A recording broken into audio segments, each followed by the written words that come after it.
Ding pag-ulan naman ang ating binabantayan at pinaghahandaan.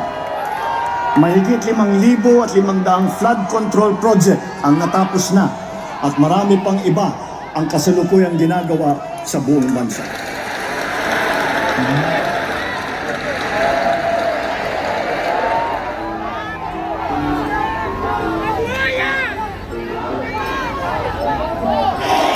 President Ferdinand Marcos Jr. pins the blame on climate change and improper trash disposal after he inspects severely flooded areas in Metro Manila. The amount of water was not as bad as Indo, but the effect was greater than Indo. Mas marami tayong flood control ngayon kaysa noon. This is what the effects of climate change are. Sana matuto naman ang tao, huwag kayong nagtatapon ng basura dahil yung basura yun ang nagbara.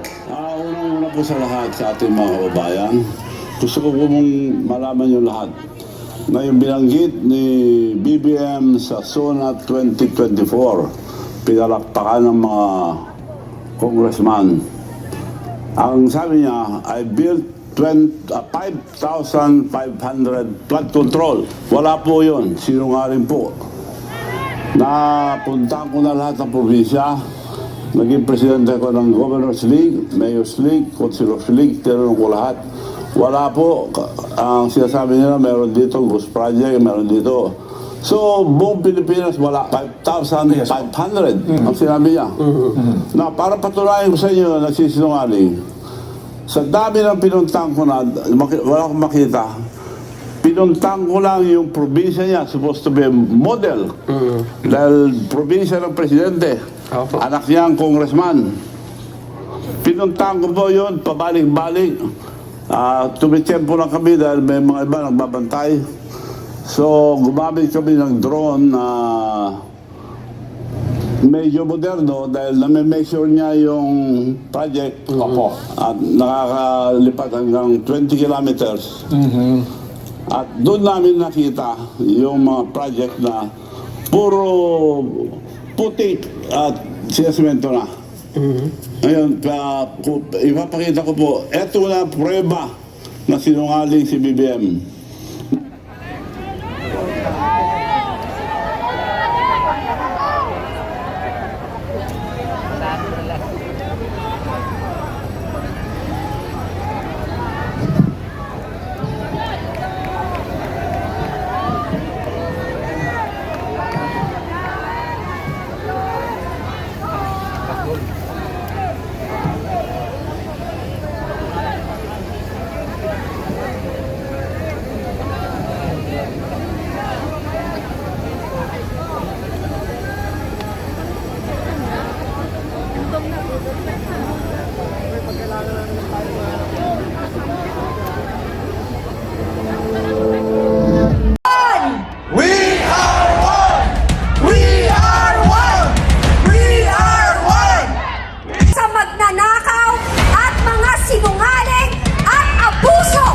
Posisyon na pinahiram na temporary lamang sa kanila ng mamamayang Pilipino.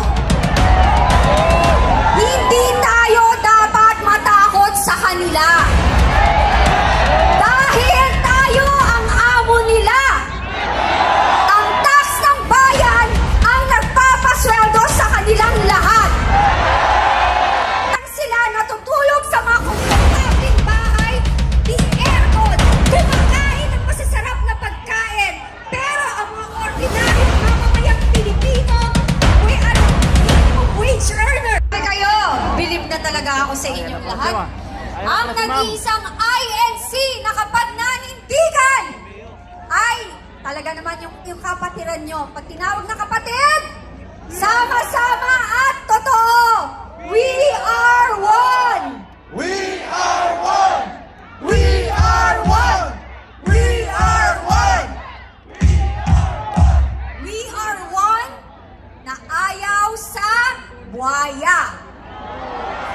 We are one na ayaw sa magnanakaw at mga sinungaling at abuso sa posisyon na pinahiram na temporary lamang sa kanila ng mamamayang Pilipino. Hindi tayo dapat matakot sa kanila.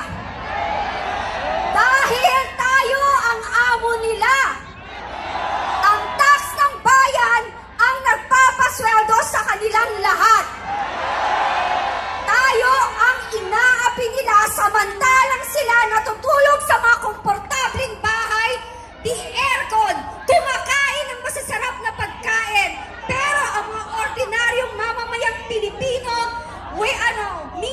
wage earner.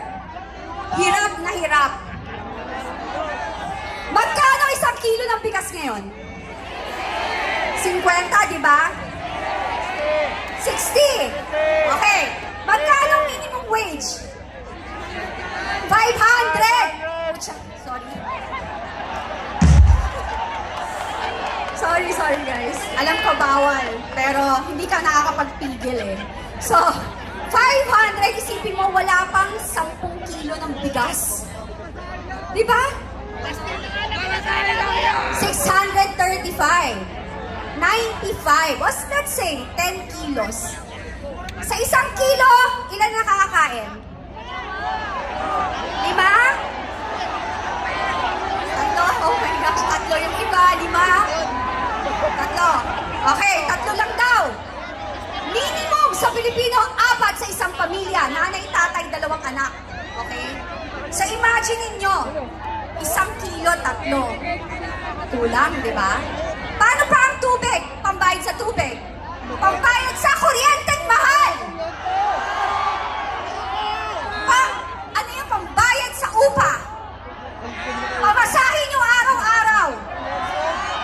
Pagkain ng bawat empleyado ng mamamayang Pilipino araw-araw. Wala pa doon ang pagkain at saka pagpapaaral, baon, pabaon, and everything. Saan tayo pupulutin? Kangkungan. Hindi nila tayo naiintindihan kasi hindi sila galing sa hirap. Hindi nila nararanasan ang hirap na dinadanas ng ordinaryong mamamayang Pilipino na nagbabayad ng tamang tax kahit hirap na at sila anong ginagawa? Anong ginagawa? Ninanakaw. Alam mo, alam mo ang tawag ko dyan? Alam niyo yung kalyo? Alam niyo yung kalyo, di ba? Kasi kung masisipag kayo, may kalyo kayo. Kahit na anong tanggal mo, ang kapal ng kalyo, bumabalik pa rin. Ganyan sila kakapal. Ganyan kakapal ang mga pagbubuhay. Mga kalyo. Hindi lang buhaya, mga kalyo pa. Kalyo!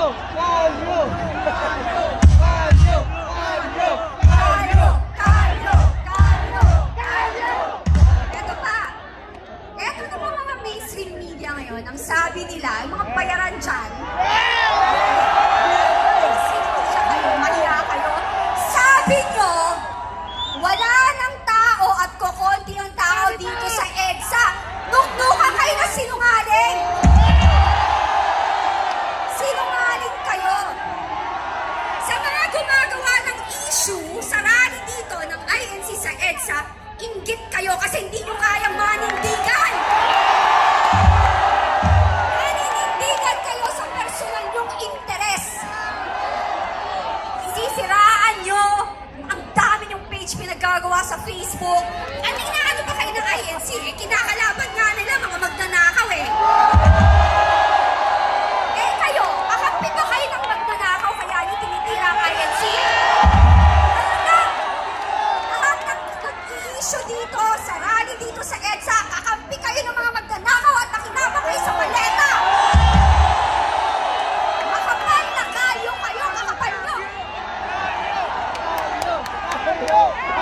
Kayo!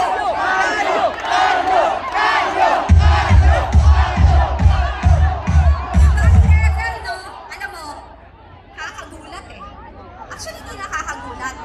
Normal na sa kanila, ilan witness ang lumabas.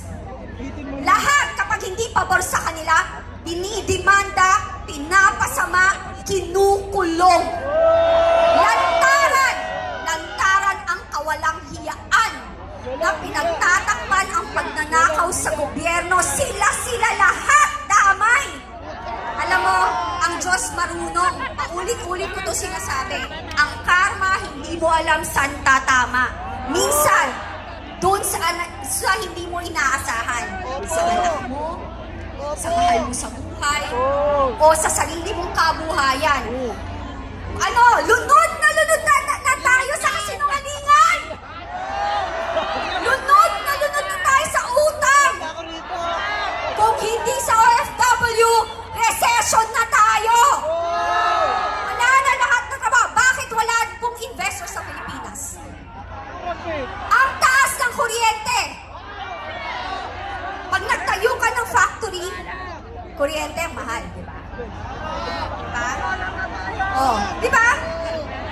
bulok ang politika natin. Diba? Kitang-kita, they don't want to invest kasi ang gulo.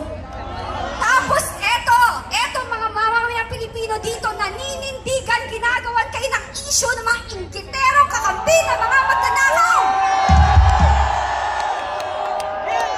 Patuloy natin ipagdasal, mga kapatid.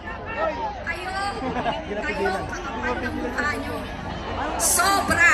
At yung mga nagtatapang-tapangan sa social media at nagbe-bend ng law ng mga abogado, lahat kayo may araw. Nakalista kayo sa amin. Nakakahiya kayo. Abogado pa man kayong tinawag. Pero binibend niyo yung law at lalo na ang mga legislator kuno. Hamon ko kay Ombudsman Boying Remulla. Bago mo kasuhan at ikulong ang mga gusto mong ikulong, unahin mo ang mastermind at sinasabi mo pinakamalala na magnanakaw sa Kabanang Bayan na si Martin Romualdez. Siya ang unahin nyo. Dahil ang tagal nyo nang sinabi yung kasong yan. Pero hanggang ngayon, hindi mabuo. Ano, Brad ba?